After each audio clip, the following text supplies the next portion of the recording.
Hey y'all, welcome back to the Free Black Women's Library Storytime series. Welcome. Thank you all so much for your feedback, your comments, your commentaries, your DMs, your messages about this initiative, this project, this video series.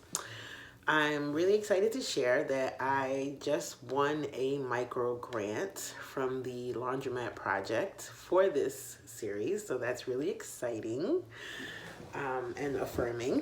So I appreciate that. Shout out to the awesome folks at Laundromat Project for supporting my work and appreciating what I'm doing with this process. So yeah, good news, y'all. That's really good news.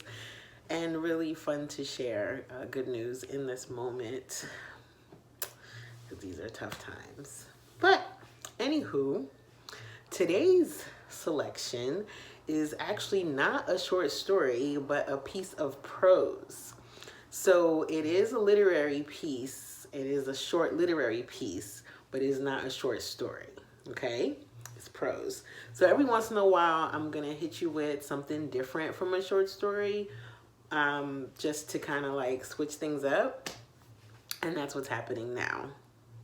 All right, you with me?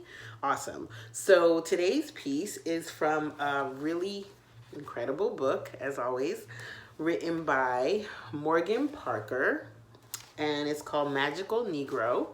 And it's a collection of poems, and there's also some prose in it. And it's just good. It's just good. She's another one of these brilliant writers out here doing big things with words. And this one is actually gold. I highly recommend Magical Negro for y'all to add to your collection of books. It came out in 2019 and it was published by Tin House Books, which is in Portland, Oregon, and Brooklyn. And it's just filled, like homegirls got bars. You know what I'm saying? Bars. But today's selection is called Now More Than Ever.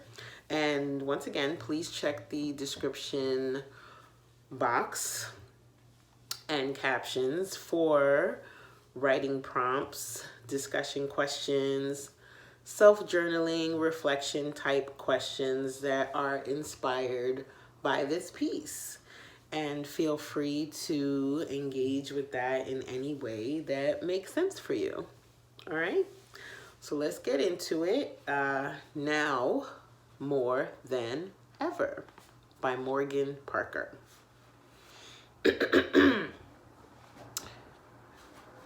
This is a phrase used by whites to express their surprise and disapproval of social or political conditions which, to the Negro, are devastatingly usual.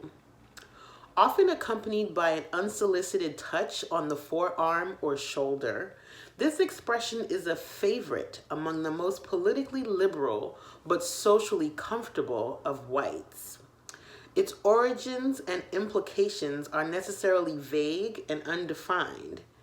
In other words, the source moment of separation between now and ever must never be specified.